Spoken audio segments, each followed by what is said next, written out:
सबसे पहली चीज की फ्रीडम स्ट्रगल से मतलब क्या है, ये क्या चीज है। इंडिया की जो फ्रीडम स्ट्रगल है वो मतलब है, बेसिक यहाँ पे बात हो रही है ब्रिटिशर्स से कैसे हम लोगों ने आजादी ली है। अगर आप इंडिया की पूरी हिस्ट्री देखो, अगर मैं इंडिया की हिस्ट्री की बात करूं प्रॉपर, हमारे पास जो हिस्ट्री के डिविजन्स है वो तीन बेसिक तरीके से है। एक है एंशियंट हिस्ट्री, एक है मेडाइवल और एक है मॉडर्न। ये है हमारी तीन बेसिक डिवीजन हिस्ट्री की। एंशियंट हिस्ट्री का मतलब होता है सबसे पुरानी हिस्ट्री, जब ह्यूमंस जो हैं उनका स्टार्टिंग हुआ, और स्टार्टिंग होते ही फिर उनके कैसे कैसे एम्पायर बिल्डअप हुए, इंडस वैली सिविलाइजेशन स्टार्ट हुआ। ये मैं सिर्फ नॉर्थ इंडिया की बात कर रही हूँ, और यही हमें टेक्स्ट बुक्स में पढ़ाया भी जाता है, यही सब चीजें हमें एग्जामिनेशन में भी पूछी जाती है, ठीक है। तो ह्यूमंस का इवोल्यूशन कैसे हुआ, हम लोगों ने सिविलाइजेशन कैसे डेवलप की, हम लोग कैसे आगे बढ़ना स्टार्ट हुए, हम लोगों को मेटल्स के बारे में कैसे पता चला, हमें पत्थरों के बारे में क्या पता लगा, उसके बाद फिर हमें आयरन के बारे में पता चला, आयरन का यूज करना पता चला। फिर उसके बाद हमें और चीजें समझ में आई, जैसे कॉपर क्या है, ब्रॉन्ज क्या है, उनका यूज क्या है, वो मेटल्स क्या होते हैं, वो हमें पता लगा। फिर धीरे धीरे करते करते भारत के अंदर बहुत सारे एम्पायर बनने शुरू हुए, बहुत सारे लोग आए जो राज करना स्टार्ट हुए, एम्पायर्स बने यहाँ पर। और फिर एम्पायर्स बनते बनते बहुत सारे अलग अलग स्टेट्स बनने स्टार्ट हुए, उसमें अलग अलग लोग आए, जिसमें सबसे इंपॉर्टेंट यहाँ पे थे मौर्यंस। जो मौर्य डायनेस्टी होती है, सबसे इंपॉर्टेंट थे मौर्यंस, फिर गुप्ता, ऐसे बहुत से लोग आए। वो सब पार्ट आता है एंशियंट हिस्ट्री का। सेकेंड पार्ट आता है मिडाइवल जो मिडल ऑफ हिस्ट्री है। इसके अंदर दो ही इंपॉर्टेंट पॉइंट आते हैं, एक आते हैं दिल्ली सल्तनत और एक आता है मुगल मुगल एम्पायर। ये आते हैं मिडाइवल के अंदर। तो अब इसके बीच में क्या होता है भारत के अंदर, मुगल एम्पायर के टाइम पीरियड में, जब यहाँ पर मुगल का टाइम पीरियड चल रहा होता है 1526 से, जब बाबर आता है, पहली पानीपत की लड़ाई होती है 1526 में, बाबर वर्सेस इब्राहिम लोधी, इनके बीच में लड़ाई होती है, बाबर और इब्राहिम लोधी के बीच में, जहां पे बाबर जो है वो जीत जाते हैं, एंड फाइनली इंडिया में मुगल एम्पायर स्टार्ट हो जाता है। फिर क्या होता है, बाबर आते हैं, बाबर के बेटे हुमायूं, फिर अकबर, फिर जहांगीर, फिर शाहजहां, औरंगजेब, ऐसे इनकी सीक्वेंस स्टार्ट हो जाते हैं। लेकिन इंडिया में जो है मॉडर्न हिस्ट्री में, जो सबसे पहला पर्सन यहाँ पे आते हैं जो इंडिया में ब्रिटिशर्स है, फ्रीडम स्ट्रगल में हमें क्या है, ब्रिटिशर्स के बारे में ही पढ़ना है हमें। मेडाइवल और एंशियंट हिस्ट्री नहीं पढ़नी, सिर्फ मॉडर्न पढ़नी है, क्योंकि एग्जाम में आपके वही आती है। तो हम सिर्फ वही पढ़ेंगे, हम एंशियंट और मेडाइवल को टच नहीं करेंगे, क्योंकि एग्जाम में नहीं आती है। हमारे एग्जाम में मॉडर्न आती है। मॉडर्न का मतलब है हम लोगों ने ब्रिटिशर्स से कैसे आजादी पाई, कैसे फ्रीडम स्ट्रगल हमने अपनी लड़ी, और आगे चल के फाइनली हम लोगों ने अपनी आजादी पाली, किससे, ब्रिटिशर्स से। तो इसमें पूरा आएगा ब्रिटिशर्स का कॉन्सेप्ट। ब्रिटिशर्स का भी मतलब ये है यूरोपियन पावर। ये जो पूरा मॉडर्न हिस्ट्री में है, ये यूरोपियन पावर्स से इसका मतलब है। यूरोपियन पावर्स का मतलब है यहाँ पर जो यूरोप से आई थी भारत में। भारत में सबसे ज्यादा क्या बढ़िया था, स्पाइसेस थे, मसाले बहुत थे। भारत में मसाले और अलग अलग वैरायटी बहुत ज्यादा यहाँ मिलती थी, जो यूरोप को बहुत अट्रैक्ट किया कि भारत में बहुत सही मार्केट मिल सकता है उनको। तो यहाँ पर वो इंडिया में आए। वो आए तो थे ट्रेडिंग पर्पस से, जो वो लोग थे वो आए थे ट्रेडिंग पर्पस से, बट हुआ ये कि उनको भारत में आकर के इतना कुछ सही मिलने लगा कि वो प्रॉपर बस गए यहाँ पे आके। ट्रेडिंग पर्पस से स्टार्ट की हुई चीज प्रॉपरली वो यहाँ पे आकर बसने की वाले सिस्टम से स्टार्ट हो गई। तो सीक्वेंस क्या है और कैसे आए यहाँ पर, उन्होंने क्या स्टार्ट किया, पहले पर्सन कौन थे, फिर कौन आए, वो सब अभी हम पढ़ेंगे। तो आपको एक पॉइंट क्लियर रखना है कि इंडिया में सब जो है वो यूरोपियन पावर्स आती हैं। यूरोपियन पावर्स का मतलब है यूरोप के अंदर आते हैं ब्रिटिशर्स। ब्रिटिशर्स आएंगे, उसके बाद जो है पोर्चुगीज आएंगे, स्पेनिश आएंगे, डच आएंगे, फ्रेंच आएंगे, ये सब लोग यहाँ आएंगे। और इसमें से सबसे ज्यादा पावरफुल जो निकल के आई है वो है ब्रिटिशर्स, जो कि इंग्लैंड के रहने वाले थे, इन सब पावर्स में से। ठीक है, इन सब के बीच में भी लड़ाइयां होती हैं, और फाइनली यहाँ पर ब्रिटिशर्स नंबर 1 पे निकल के आते हैं। और ब्रिटिशर्स के चलते यहाँ पर जो है हम लोग ब्रिटिशर्स से प्रॉपर जो है वो आजादी मांगते हैं। ठीक है, तो ये फ्रीडम स्ट्रगल जो है that is basically for the Britishers, हम लोग उनसे कैसे आजादी लेते हैं। लेकिन अब क्वेश्चन जो है इस टाइप के भी आते हैं कि फर्स्ट कौन आया था, सेकंड कौन आया था, उस सीक्वेंस पे भी आते हैं। तो let us start with that topic also कि कौन कौन से लोग आए थे। तो अब हम आप लिखेंगे सबसे पहले तो advent of Europeans. So here is about the advent of Europeans. Advent word का मतलब होता है अराइवल। अब यहां से आप सबको नोट करते जाना है अपने नोट्स में कि भारत में यूरोपियंस अराइव कब हुए, अराइवल उनका कैसे हुआ, उसको स्टार्ट कर रहे हैं। सबसे पहले तो आप लोगों को पता है कि भारत में जो है बहुत सारे फैक्टर्स थे उनके यहाँ पे आने को। उनको पता था कि अगर हम इंडिया में आ गए ना तो हमारा ट्रेडिंग बहुत अच्छा हो सकता है, मतलब हम ना अपना व्यापार बहुत बड़ा कर सकते हैं। तो ये चीज उनको बहुत अच्छी थी कि भाई व्यापार हम बहुत अच्छा कर सकते हैं ट्रेडिंग के लिए। तो ट्रेडिंग जो है ये सबसे बड़ा फैक्टर था कि हमें यहाँ पर ट्रेडिंग के लिए आना है। दूसरा इंपॉर्टेंट फैक्टर क्या था, बहुत ध्यान से सुनना इस चीज को, बहुत इंटरेस्टिंग फैक्ट है। हुआ कुछ ऐसा कि हुआ ये कि जो भारत में अगर मैं मैप बनाऊं तो यहाँ पे है इंडिया, ये है आपका इंडिया ऐसा। ठीक है, मतलब थोड़ा मैप ऐसे ही बना रही हूँ, समझ जाना। ये है इंडिया, यहाँ पे पड़ता है सेंट्रल एशिया, जहां पर टर्की, ईरान, इराक वो सारे रीजन्स हैं। और यहाँ पे पड़ता है यूरोप, और यहाँ है अफ्रीका। कुछ ऐसा है वर्ल्ड का मैप। तो क्या होता था कि यूरोप को अगर इंडिया से ट्रेड करना है तो बहुत इजी रास्ता है, यूरोप से सेंट्रल एशिया आओ, सेंट्रल एशिया से इंडिया आ जाओ, काफी इजी रास्ता है, सीधा रास्ता है। तो ऐसे ट्रेड हुआ करता था।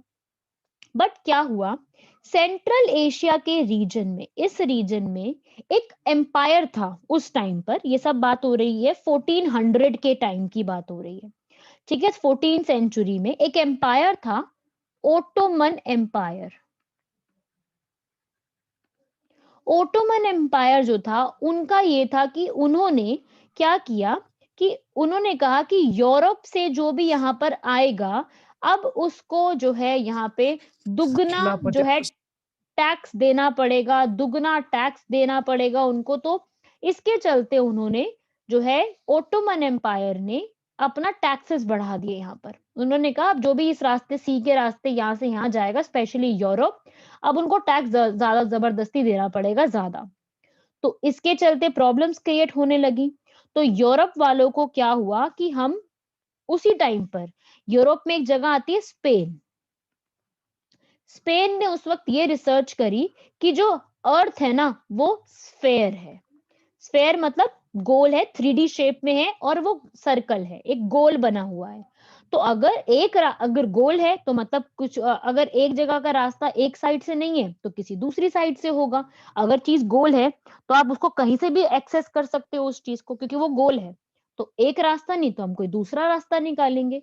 तो सारे लोग इस चीज में जुट गए। सारी यूरोप, पूरा का पूरा यूरोप के जो रिसर्चर्स हैं वो इस चीज में जुट गए कि भाई अब तो नया रास्ता खोजना है। सब लोग नए रास्ते खोजने में लग गए, और फाइनली एक पर्सन ने ये रास्ता खोज दिया। उन्होंने कहा अर्थ गोल है तो हम इस रास्ते से नहीं, हम किसी और रास्ते से जाते हैं। तो उन्होंने अफ्रीका को खोजा, यहाँ पर अफ्रीका को खोजा, और ऐसे होते हुए वो अफ्रीका के एंड तक आएंगे। अफ्रीका के एंड तक होते हुए फिर यहां से भारत जाएंगे। लंबा रास्ता पड़ेगा उनको, लेकिन रास्ता जो है वो दूसरा उन्होंने खोज लिया। और ऐसे करते करते पहला इंसान जो भारत में आया था इस रास्ते से, यूरोप से अफ्रीका, फिर अफ्रीका से इंडिया, वो पर्सन का नेम आपने बहुत सुना होगा, Vasco D gamma. Vasco da Gama पहला पर्सन था जो इस रास्ते से आया। इससे पहले भी पर्सन्स आए थे, लेकिन वो प्रॉपर इंडिया नहीं पहुंच पाए थे। वो यूरोप से अफ्रीका आए थे और वहीं तक रुक गए थे। लेकिन वास्को डिगामा अपनी शिप में आया था प्रॉपर, जो कि यूरोप से अफ्रीका आया, फिर अफ्रीका से इंडिया तक गया। और अफ्रीका की इस प्लेस जहां तक वो गए थे उसको कहते हैं केप ऑफ गुड होप। उस जगह को कहते हैं केप ऑफ गुड होप, जहां पे वो गया था। तो यूरोप से अफ्रीका, अफ्रीका से इंडिया तक वास्को डिगामा ने फाइनली इंडिया की खोज कर दी। इंडिया में आए वो लोग इस तरीके से, इस रास्ते से। और फिर क्या हुआ, इंडिया में आने के बाद उन्होंने देखा कि यहाँ तो बहुत ही सही स्पाइसेस हैं, प्रॉपर हम मैं इंडिया में आकर के स्पाइसेस ले जा सकता हूँ। फिर यहाँ पे उन्होंने आके स्पाइसेस खरीदे और अपने यूरोप में जाके बेचे, तो उनको 30 टाइम्स प्रॉफिट हुआ, 30 गुना प्रॉफिट हुआ। तो इतना ज्यादा उसको फायदा नजर में आया। जब इतना ह्यूज अमाउंट उसको फायदे का मिलेगा, तो उसने फिर डिसाइड किया कि अब तो भाई यही ट्रेडिंग होगी। तो एक जगह बात फैली तो पूरे यूरोप में बात फैली। स्पेन को पता लगा, फ्रांस को पता लगा, ब्रिटिशर्स को पता लगा, डच को पता लगा, सबको पता लगी ये बात। और सबने फिर जो है इसी चीज को स्टार्ट किया आगे कि अब इंडिया के साथ ट्रेड करना है। तो ऐसे करके भारत में सबसे पहली बार जो है यूरोपियन पावर्स का आना बेसिकली स्टार्ट हो गया। ठीक है, तो यहां से यहां पर जो है पूरी तरीके से ये जो वास्को डिगामा है या और पर्सन है वो भारत के अंदर एंट्री करते हैं और धीरे धीरे यूरोपियन पावर्स यहाँ पे बढ़ती जाती हैं। तो अब आप इसमें भी देखोगे, इसको अब आप रीड करोगे आपको क्लियर हो जाएगा पॉइंट्स।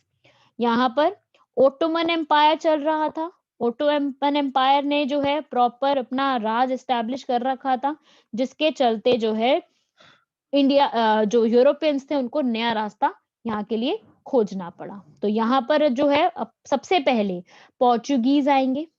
सबसे पहले पर्सन जो इंडिया में पहले पावर जो प्रॉपरली इंडिया में आती है वो है पोर्चुगीज। ये आपको याद रखना है, पहली पावर जो इंडिया में एंटर करती है वो है पोर्चुगीज। मैं इसका सीक्वेंस भी आप लोगों को दिखा देती हूँ। सीक्वेंस भी मैं आपको इसका भी लिखवा दूंगी एक साथ में सीक्वेंस आपको। आगे देखेंगे, पोर्चुगीज के बारे में ज्यादा पढ़ने की जरूरत नहीं है, क्योंकि एग्जाम में पोर्चुगीज के ऊपर आपका क्वेश्चन नहीं आता। बेसिकली आपका जो इसके ऊपर क्वेश्चन आएगा वो आ सकता है आपका क्वेश्चन ब्रिटिशर्स पे। तो हम सिर्फ ये पढ़ेंगे कि ऐसे ऐसे हुआ था।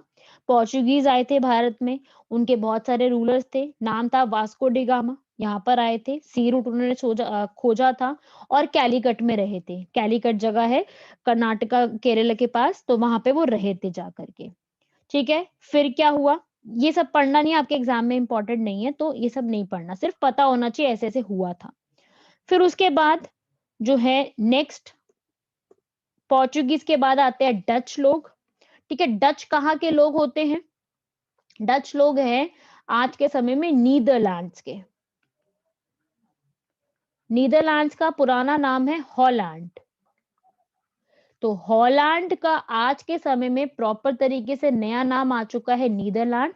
नीदरलैंड के लोगों को डच लोग कहते हैं। जैसे आप इंडिया में रहते हो तो हमें भारतीय कहते हैं, हम भारत के नागरिक है तो हमें भारतीय कहते हैं, हिंदुस्तानी भी कहते हैं। सेम ऐसे ही जो नीदरलैंड के लोग हैं उनको डच लोग भी कहा जाता है, इसलिए ये नाम डच यहाँ लिखा है मैंने।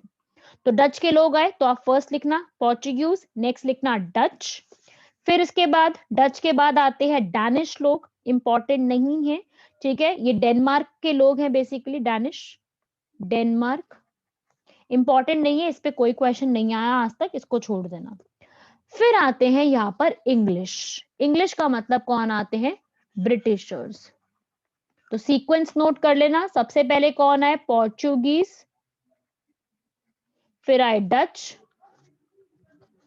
फिर आए डैनिश, फिर आए ब्रिटिशर्स एंड देन आएंगे फ्रेंच, लास्ट में आएंगे फ्रेंच। ये सीक्वेंस बहुत इंपॉर्टेंट है। फ्रेंच सबसे लास्ट में आए थे और सबसे पहले चले गए, उनका पहले ही सबसे पहले यहां से हार हुरा के निकल लिए। तो सबसे लास्ट में आए बट सबसे पहले निकल गए थे फर्स्ट। ये सीक्वेंस आपको याद होना चाहिए, सबसे पहले ये सीक्वेंस में लोग यहाँ पे आए थे। अब क्या हुआ, आपको मैंने बताया कि पहले ब्रिटिशर्स से पहले पोर्चुगीज आ चुके थे, तो डच और डैनिश उतने पावरफुल नहीं थे इंडिया में, तो डच और डैनिश का तो उतना अच्छा कुछ खास था नहीं, बट पोर्चुगीज थोड़े से पावरफुल चल रहे थे भारत में, मतलब थोड़े बेटर थे बाकियों के कंपैरिजन में। हुआ क्या कि क्वीन एलिजाबेथ जो कि उसमें इंग्लैंड में रहती हैं, क्वीन एलिजाबेथ, उन्होंने ये बोला कि भारत में जाके ट्रेडिंग भाई अब स्टार्ट कीजिए, भारत में प्रॉपर तरीके से हमें ट्रेडिंग स्टार्ट करनी है। फिर हुआ ये कि इस पर्पस से सबसे पहले पर्सन जो इंडिया में आते हैं ब्रिटिशर, मैं सिर्फ ब्रिटिशर की बात कर रही हूँ, फर्स्ट ब्रिटिशर जो इंडिया में आकर के यहाँ पे आते हैं और चाहते हैं कि भाई मुझे यहाँ पर अब ट्रेडिंग करनी है, जिनको क्वीन एलिजाबेथ ने भेजा यहाँ पर, वो पर्सन का नाम लिखिए विलियम हॉकिंस। बहुत इंपॉर्टेंट है विलियम हॉकिंस, पहले पर्सन। इनसे क्या क्वेश्चन जो है केबीसी में पूछा था, कौन बनेगा करोड़पति में, 1 करोड़ का क्वेश्चन पूछा गया था। ये पूछा था 2014 या 15 के अराउंड, ऐसा कोई था, उसमें पूछा था 1 करोड़ का क्वेश्चन। क्वेश्चन ये था कि जो ये विलियम हॉकिंस है, जब ये भारत आए थे तब ये कौन सी शिप में बैठ के आए थे, इनकी यस मैम, शिप का नाम। यस मैम, मैंने ये सुना था ये क्वेश्चन के केबीसी पे। यस मैम, ये हमने सुना है, ये क्वेश्चन हाँ बिल्कुल जी, सुना है, मैंने खुद सुना है। तो हाँ जी, तो ये शिप का नाम पूछा गया था। So write the name of ship, आपके एग्जाम के लिए भी इंपॉर्टेंट है, शिप का नाम लिखिए हेक्टर, HECTOR, हेक्टर। उससे पहले एक और शिप थी जो कि आई थिंक किसी ने अभी क्वेश्चन में भी पूछा है, जो वास्को डिगामा की शिप थी, ठीक है, वास्को डिगामा मैम मैंने जो बताया ना, वास्को आपने डिगामा भी शिप में आए थे। मैम जो आपने पहले लिखा था विलियम हॉकिंस, ये कब आए थे, डेट इसका? हाँ, 1609, 1609। Thank you Vasco ma'am. Da Gama की शिप का नाम भी जो भी ये क्वेश्चन पूछ रहा है ना, who was the pilot of vector, पहली चीज तो शिप थी, शिप में पायलट नहीं होते हैं।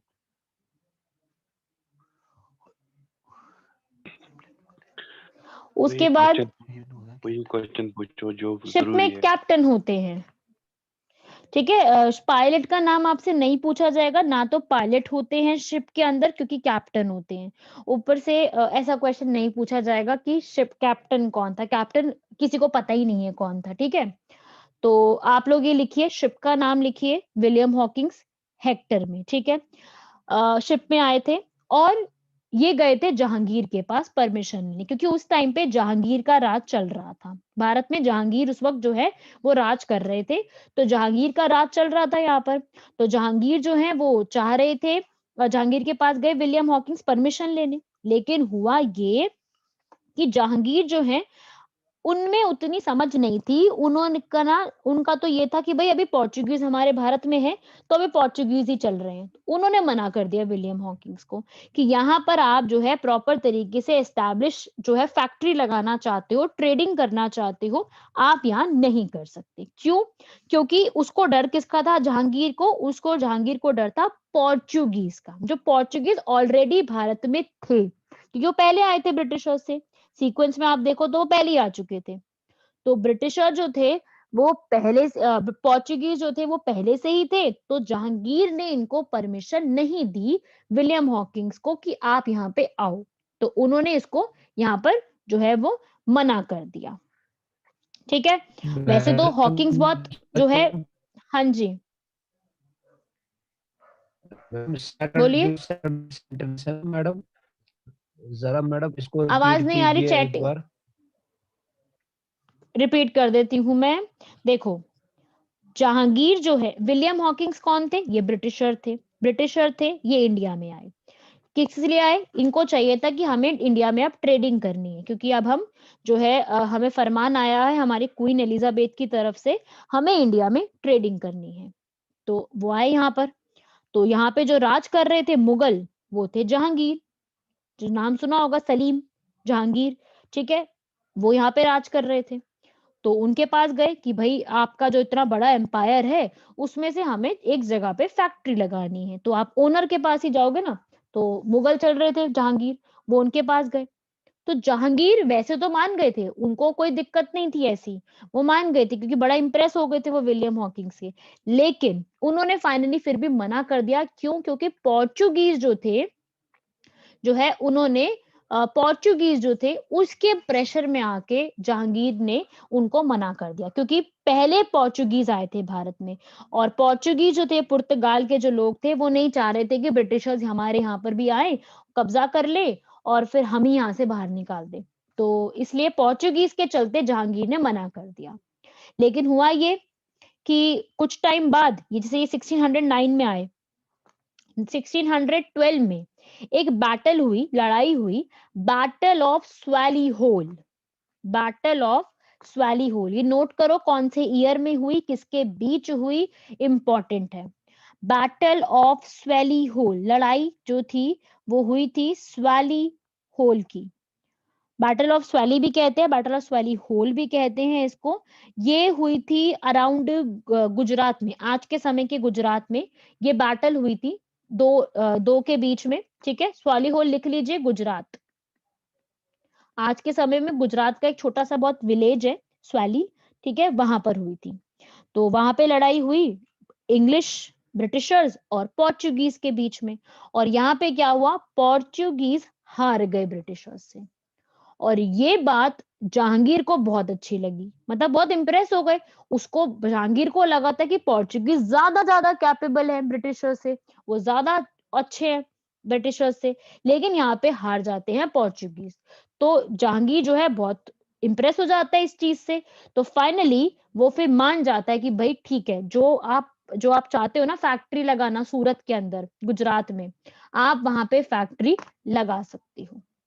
और फिर सेकंड पर्सन जो ब्रिटिशर्स की साइड से इंडिया आता है, जहांगीर से फरमान लेता है और फाइनली यहाँ पर फैक्ट्री लगाता है, वो दूसरा पर्सन है थॉमस रो। पहला विलियम हॉकिंग्स था, आया था, परमिशन नहीं मिली थी उसको, मना कर दिया था उसको। सेकंड पर्सन जो यहाँ आता है उसका नाम है थॉमस रो, सेकंड पर्सन। और उसको यहाँ पर फाइनली जो है परमिशन मिल भी जाती, क्योंकि पहले लड़ाई हो चुकी है जिसमें वो जीत चुके हैं। तो थॉमस रो को यहाँ परमिशन मिल गई 1615 में, जहांगीर ने उसको परमिशन दे दी यहाँ पर। और ऐसे करते करते पहले गुजरात में, सूरत में, अहमदाबाद में, आगरा में ब्रिटिशर्स जो है धीरे धीरे अपना ट्रेडिंग जो है वो जो है अपना कर सकते हैं। वो तो एक तरीके से ट्रेडिंग जो है वो स्टार्ट कर देते हैं। मतलब ये शुरुआत होती है एक तरीके से, एक स्टार्टिंग होती है जिसकी तरीके से वो ये चीजें करना शुरू करते हैं। फिर धीरे धीरे करते करते वो पूरे इंडिया में कैसे राज कर लेते हैं पता भी नहीं लगता।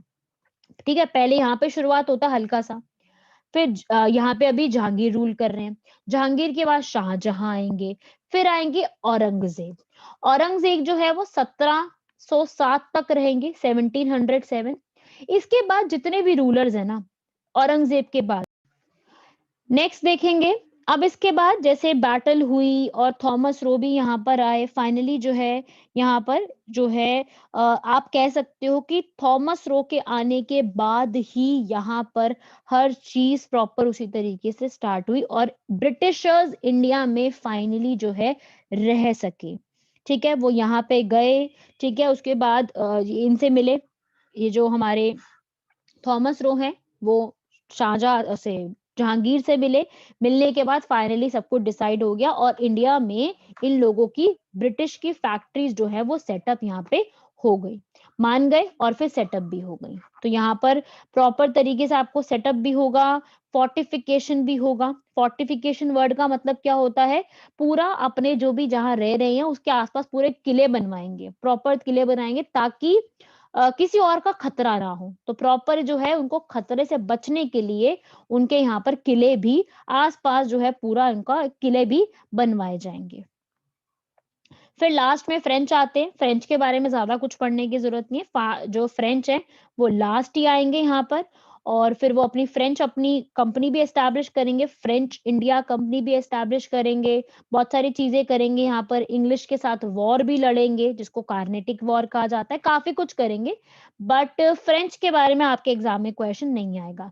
You are only concerned with the topic of Britishers, क्योंकि हमारे यहाँ पे प्रॉपर ब्रिटिशर्स आएंगे, उनका आना कैसे रहे, यहाँ पर कौन सी बैटल्स लड़ी उन्होंने और कैसे हमने उनसे आजादी ली, वो पूरी स्ट्रगल, वो मूवमेंट्स जो हमें पढ़नी है उसके बारे में हम देखेंगे। बहुत डिटेल में नहीं पढ़नी, बट प्रॉपर जो है पढ़ना है, तो उसके अंदर हम ब्रिटिशर्स को ही सबसे पहले देखेंगे। तो यहां तक तो ये टॉपिक था, सिर्फ ब्रिटिशर्स के बारे में ही हमें पढ़ना है, बेसिकली सिर्फ ब्रिटिशर। इसके बाद जो है इसी टाइम पीरियड में और बहुत सारी बैटल्स होनी स्टार्ट हुई। मैंने आपको बताया क्या हुआ इंडिया में, जो है एक आपको मैंने बताया था कि जो मुगल्स हैं, मुगल्स में आपको एक तो क्वेश्चन आपका यहाँ से क्लियर हो गया कि इनको जो परमिशन दी थी वो किसने दी थी, जहांगीर ने। ये तो एक आपको याद हो गया कि जहांगीर ने परमिशन ग्रांट की थी किसको, सबसे पहले जो विलियम हॉकिंस है उसको तो परमिशन मिली नहीं, तो थॉमस रो को यहाँ पर जो है परमिशन मिल जाती है और वो आके अपनी एस्टैब्लिश कर लेते हैं यहाँ पर फैक्ट्री। ठीक है, अब इसके बाद क्या होता है, इसके इसी पॉइंट के अंदर ही अब जहांगीर के बाद कौन आते हैं, प्रिंस खुर्रम। खुर्रम कौन है, प्रिंस थे वो जब उनका नाम खुर्रम था, और जब वो रूलिंग पे आए, गद्दी पे बैठे, तब उनका नाम था यहाँ पर शाहजहां, जिनको हम जानते हैं। शाहजहां को हम किस के लिए जानते हैं, ताजमहल के लिए जानते हैं। सबसे ज्यादा शाहजहां जो फेमस है वो ताजमहल के लिए फेमस है। तो यहाँ पर जो है शाहजहां आते, जहांगीर की डेथ के बाद शाहजहां आ जाते हैं। फिर शाहजहां की डेथ के बाद उनके बेटे आते हैं औरंगजेब। अब औरंगजेब के बाद जितने भी रूलर्स हैं ना, वो सब रूलर्स होते हैं लेटर मुगल्स की कैटेगरी में, उनको काउंट किया जाता है। लेटर मुगल्स का मतलब है बाद के मुगल्स, औरंगजेब की डेथ के बाद वाले मुगल्स, और वो इंपॉर्टेंट नहीं है, एग्जाम में उनसे क्वेश्चन नहीं आता। तो मैं आपको सिर्फ यही समझाना चाहती हूँ कि मुगल एम्पायर ना यहाँ से वीक होना स्टार्ट हुआ, क्योंकि जहांगीर अच्छा रूलर था, ठीक है, मतलब संभाल लिया उसने अपने एम्पायर को। शाहजहां भी अच्छा रूलर था। औरंगजेब तो बहुत ही ज्यादा एक तरीके से ना मतलब एरोगेंट टाइप रूलर था, उसने पूरा एम्पायर तरीके से संभाल रखा था। मुगल एम्पायर का सबसे ज्यादा जिसने अगर फैलाया है ना अपने एम्पायर को, वो औरंगजेब था। इसने नॉर्थ इंडिया को तो अपने कब्जे में किया ही था, पूरा नॉर्थ इंडिया, ईरान, अब पाकिस्तान, अफगानिस्तान, सब इंडिया, सब कुछ अब इसके कब्जे में था। प्लस इसके पास डेक्कन भी था। डेक्कन मतलब साउथ का भी कुछ पोर्शन इसने अपने अंडर कर लिया था। इतना ज्यादा मतलब ये पावरफुल टाइप पर्सन आप कह सकते हो। तो औरंगजेब ने अपने अंडर काफी कुछ कर लिया था। अब जो अगले आगे आने वाले रूलर्स हैं उनको अच्छा एम्पायर मिल रखा है पूरा, लेकिन अगर बड़ा एम्पायर है तो संभालना भी तो ज्यादा पड़ेगा ना, रूलर को मेहनत भी ज्यादा करनी पड़ेगी, दिमाग भी ज्यादा यूज करना पड़ेगा, स्ट्रैटेजीज भी ज्यादा करनी पड़ेगी। तो बाकी आने वाले रूलर्स उतने स्ट्रांग थे नहीं जितना औरंगजेब था, तो बाकी रूलर्स उतना स्ट्रांगली तरीके से संभाल नहीं पाया पूरे एम्पायर को। तो धीरे धीरे मुगल एम्पायर वीक होने लगा। अब एक चीज वीक होती है ना, सबको पता है कि अब जब आप एक चीज डाउन होगी ना, तो साइड में कोई एक और चीज होगी जो उठ रही होगी। अगर एक चीज वीक हो रही है तो कोई और साइड में दूसरी पावर निकल के आ रही होगी। ठीक है, तो यहाँ पर क्या हुआ, मुगल्स डाउन हुए और यहां से पावर एक निकल करके आई ब्रिटिशर्स, जो कि इंग्लैंड से आए थे, ठीक है, जिनके बारे में हम पढ़ रहे हैं, जो आए थे ट्रेडिंग करने। बट मुगल्स की वीक पावर को देख के उन्होंने खुद का मौका सोचा कि हमें यहाँ पे अपना रूल एस्टैब्लिश करना चाहिए। और इस पूरे रूल एस्टैब्लिश में दो सबसे बड़ी बैटल्स आती है, लड़ाइयां आती है, जो यहाँ पर इनको ब्रिटिशर्स को प्रॉपर इनका रूल करने में हेल्प करती हैं। वो दो बैटल्स हैं, बैटल ऑफ प्लासी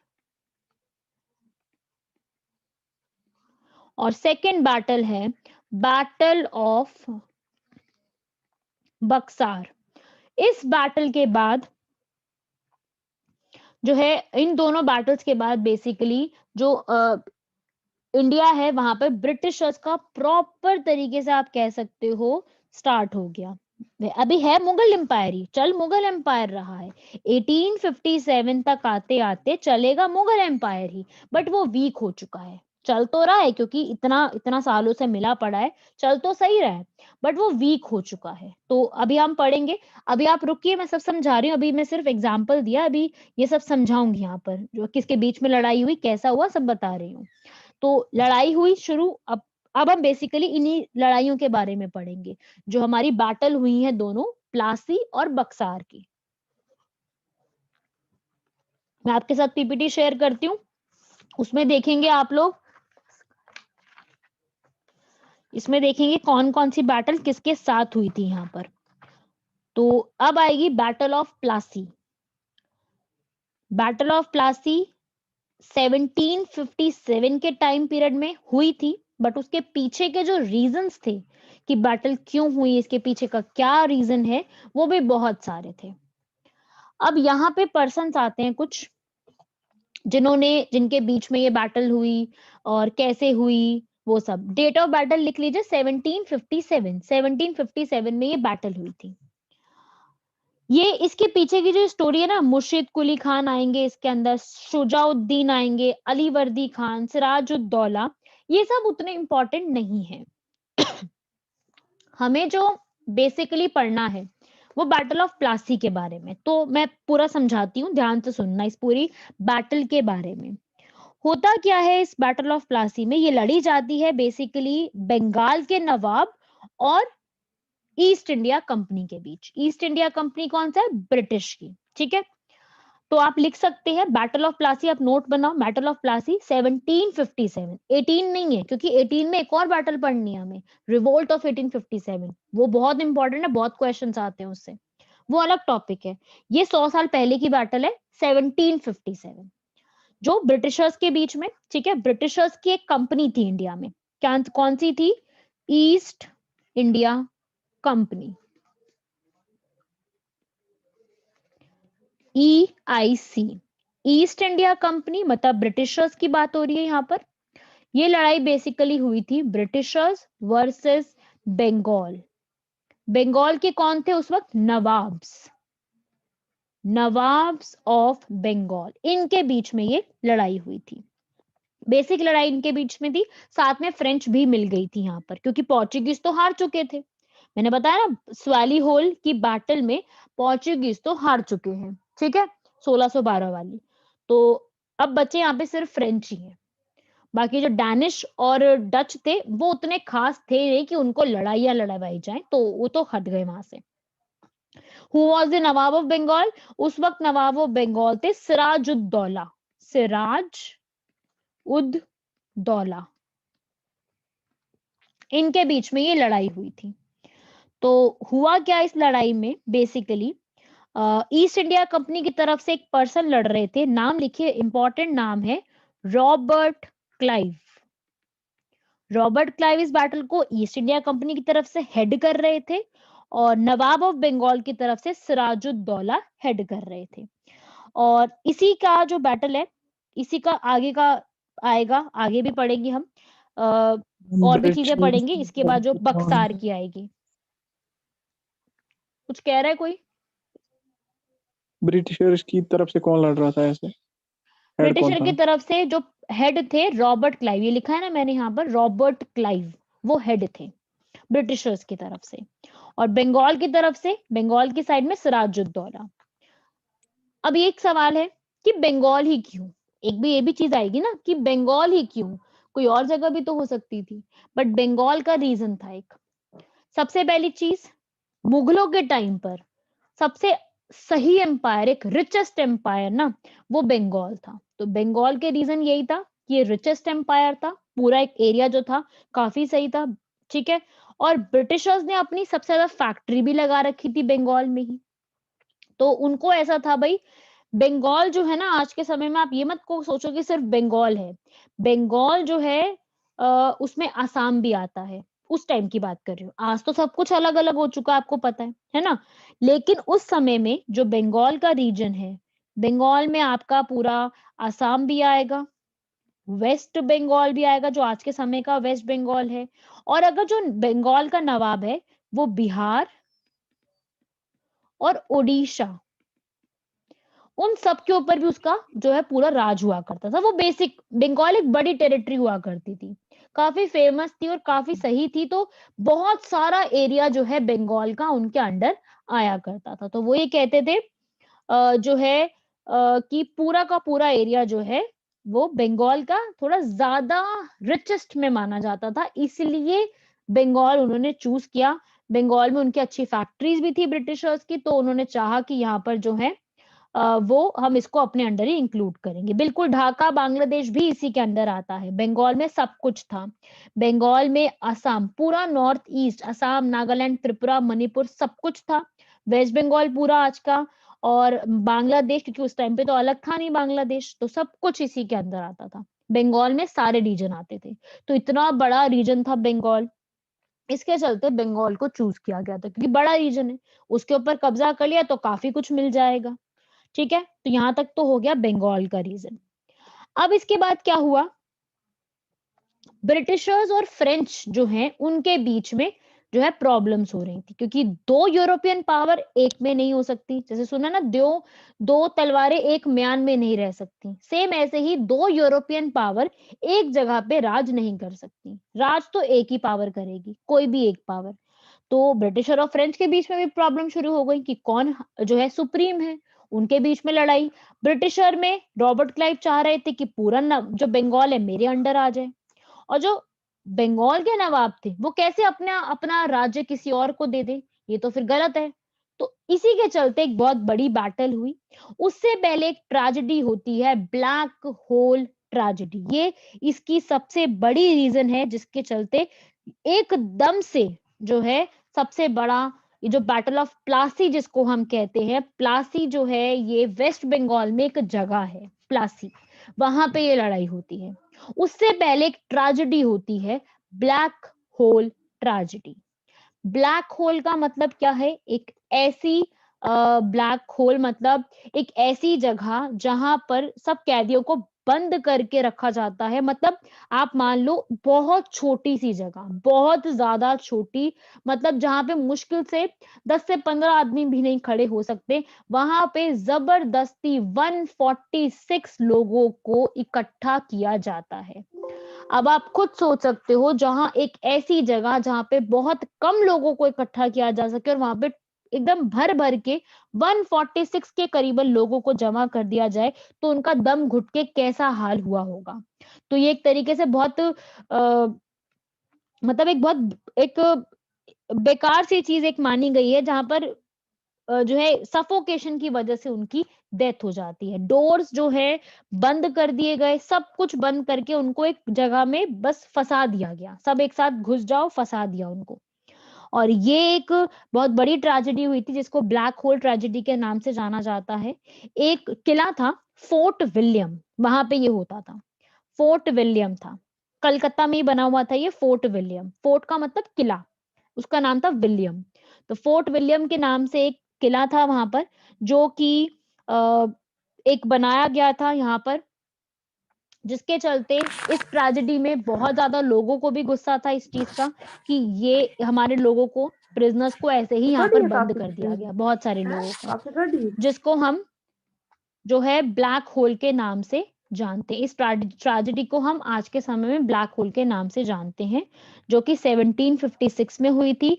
और उसके बाद 1756 में ब्रिटिशर्स ने ऐसा काम किया था जिसके चलते नवाब जो थे उनको इस बात का ज्यादा गुस्सा था, और ब्रिटिशर्स इस बात को मान नहीं रहे थे, मतलब अपनी गलती भी नहीं मान रहे थे, जो उन्होंने गलती की थी उसको वो एक्सेप्ट भी नहीं कर रहे थे, जो कि एक कारण बनी बैटल ऑफ प्लासी के होने का भारत में। तो 1756 में ये ट्रेजेडी हुई ब्लैक होल, जो कि कलकत्ता में ही हुई। एक जगह है डंगन, डंगन कहा जाता है उस जगह को जो पूरी बंद होती है, जो आसपास से पूरे बंद होते हैं जिसके इलाके सारे, उसको डंगन के नाम से भी जाना जाता है।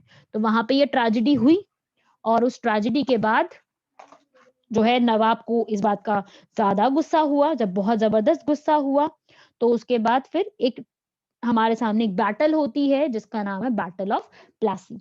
एक रीजन था, मतलब ये नहीं कि एक प्रॉपर ये रीजन है, but this was the one of the reason जो यहाँ पे हुआ था। यहाँ तक क्लियर है सबको? ब्लैक होल ट्रेजेडी के बारे में?